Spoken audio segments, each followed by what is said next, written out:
Well, hello, this is Adam, and welcome back to Rare Classic Cars. Today we're going to be talking about most hated inventions in automotive history, and I guess you could say automotive regulations too, because this is certainly pertinent to that. Now, you probably know by the title of the video what we're about to talk about, but why do I have this particular vehicle in front of us? Well, this is my 1974 Mercury Colony Park wagon, and 1974 was really just kind of an awful year in the auto industry. It was a year after the OPEC oil embargo, so huge vehicles like this were becoming increasingly sales-proof. And by the way, that's one of the reasons why so few of these big full-size cars before 1973, 1974 survived compared to the ones after that, because fuel prices started decreasing again before they increased in the late 70s in the second oil crisis. But in any case, in 1974, there was an invention that came out and that was federally mandated on all vehicles that were sold in the United States for that model year. And it just so happens, I never planned it this way, but it seems like I have a lot of 1974 cars. And by the way, this feature has been defeated on all of them. And that is the seatbelt interlock system that existed for only part of the model year in 1974. So let me give you a little bit of background about this. Studies had shown in the early 1970s that about 75% of individuals did not wear a seatbelt of any kind, whether that was lap belt, lap and shoulder.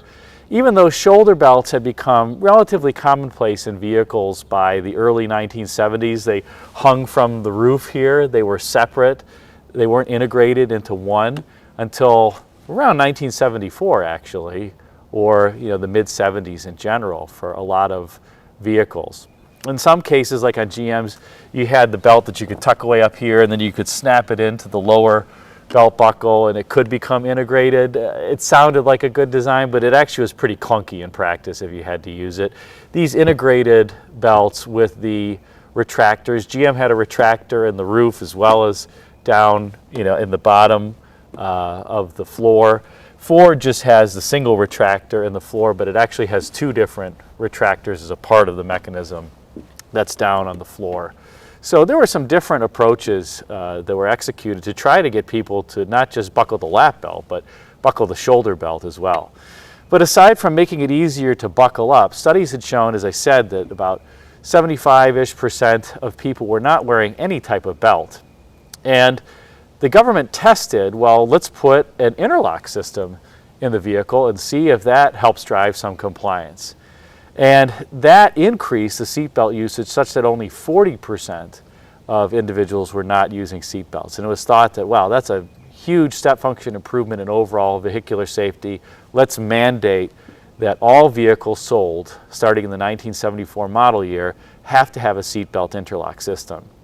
So how did this system work? Well, first of all, you could not start the car unless the seatbelt was buckled. If you tried to start the car, nothing would happen. The starter wouldn't engage. It was almost like you had disconnected the battery. So you had to first buckle the seatbelt, then you could start the car, and then you could drive off along your merry way.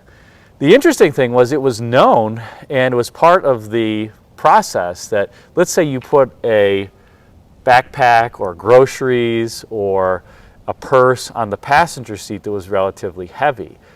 Each of the seats had weight sensors. Well, the passenger seat had a weight sensor in it. The driver's seat didn't need the weight sensor because clearly there's somebody in the seat in the event that you put the car in gear and are driving away. But the passenger seat had a weight sensor.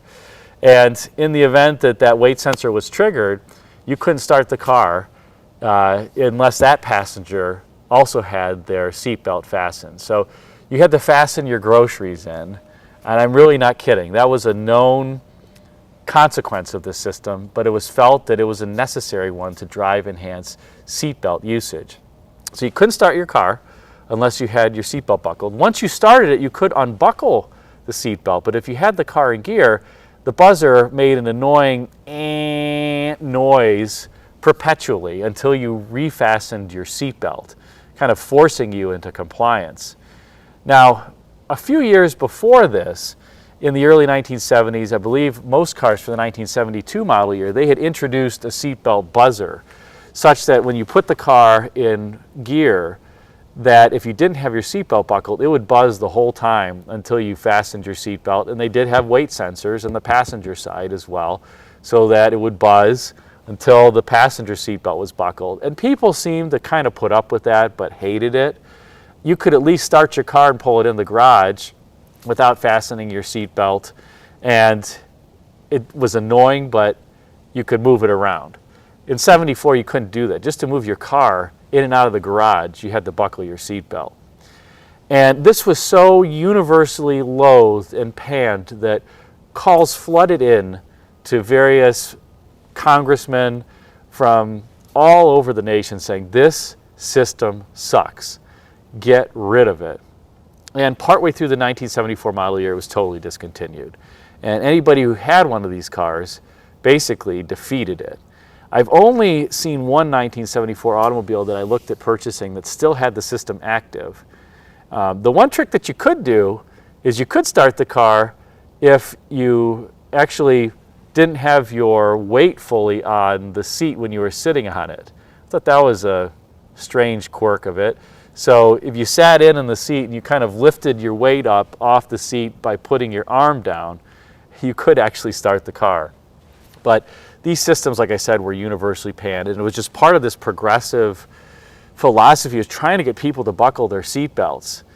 And this wouldn't be the end of the journey on the seatbelt buckling issue in general. So later, many of you probably remember a number of vehicles in the 80s and early 90s that had the motorized belt that would come up, or the GM vehicle. This would be another great video where GM had the passive restraint system where the seatbelts were in the door, and you're supposed to leave the seatbelts buckled all the time. And then you'd open the door and you have to pick up the belt and get into the vehicle. That was another, I would say, time period where the government was trying to get people to use seatbelts. And again, people rebelled, in part because particularly those motorized units were not very reliable. And then what good is the system if it just stops working? It just wasn't reliable. And by that point, seatbelt usage had increased tremendously. And so it was starting to become much more commonplace and felt it wasn't needed. Now, I will say I'm a huge advocate of wearing a seatbelt. Having been in some unfortunate situations and accidents, I definitely will say I'm a believer in seatbelt usage. But just remember, back during this time period, there was actually some thoughts that I don't want to wear a seatbelt because then if I get in a crash, I can't relocate my body to another part of the car if I see the crash coming, which is kind of a strange argument. In any case, as I said, for '74, seatbelt interlock system, universally panned. I will show you a few elements of the system beyond what I mentioned. And I will also point out, at least they did think about valet drivers, because if you shut the car off, you could restart it without the seatbelt being buckled for 3 minutes. But what happens if you go, so it's great if you drop the keys off to the valet up front of the restaurant or something, and they got to restart your car within 3 minutes, but they eventually have to circle it back around, and they're going to have to buckle their seatbelt to do so to get the car to move. One thing I will point out too, in a lot of these 1974 model year cars, you're going to find the seatbelts are pretty worn, even on low mileage cars, because to start them, you had to buckle the seatbelt, and to pull it in and out of the garage, you had to buckle the seatbelt. So it's just one of those things when you look at these used vehicles and you see a car with low mileage, like this Colony Park, the driver's side seatbelt is relatively worn, and it's only got 45,000 miles on it, but it's because every time you wanted to start the car, you had to buckle it. So let's take the camera off and look at some features of this particular interlock system in more detail. All right, so here we are under hood of the Colony Park, and we've got a 460 big block V8, yes. Now, unfortunately, by this point in 1974, the other thing that was really hurting cars were emission standards, and consequently, this poor engine only makes 190 horsepower, but tons of torque, and it's still fun to drive. It's just not as fast as the earlier 460s. This is the heart, or part of, I would say, the seatbelt interlock system, and this specifically, which is labeled Motorcraft, is the button that you can push in the event the system fails that would allow you to restart the vehicle having pushed it without buckling your seatbelt. So this is one way to know if your vehicle is equipped with this type of a system is you'll find some sort of underhood device that enables it to be defeated one time. So you can push that button, you got one chance to start the vehicle. Now, of course, it starts and stalls, you're popping the hood again and pushing the button again, which, by the way, was pretty commonplace too during this time because the emission standards and these cars were running pretty lean. But this is one element of the whole system that, as I was mentioning, was designed to just make sure that you could not start the vehicle without your seat belt buckled up. So let's take a look on the interior of this Colony Park, and you can check out the nice polyknit vinyl, or as Ford called it in the Country Squire, DuraWeave. It's actually vinyl that's knitted together as opposed to fabric, and it's super durable. Watch the video on it on my channel. Great invention. In any case, as I mentioned, there was a weight sensor in this seat, and so in order for the car to be started, if you put groceries here, or a backpack, or a briefcase, or anything that was probably over about 20 pounds, maybe 15 pounds, you had to end up buckling your seat belt. And as a consequence, a lot of these belts in these 1974 cars are more worn than they normally are because you had to buckle it in order for the car to start, even if you're just pulling it out of the garage. Now, this was just for front seat passengers. There wasn't anything back here in terms of a weight sensor for the rear seat passengers. And the buzzer has been disconnected completely on this car. But if you put it in gear, once it was started and you took the seatbelt off, this little fasten belts light right here,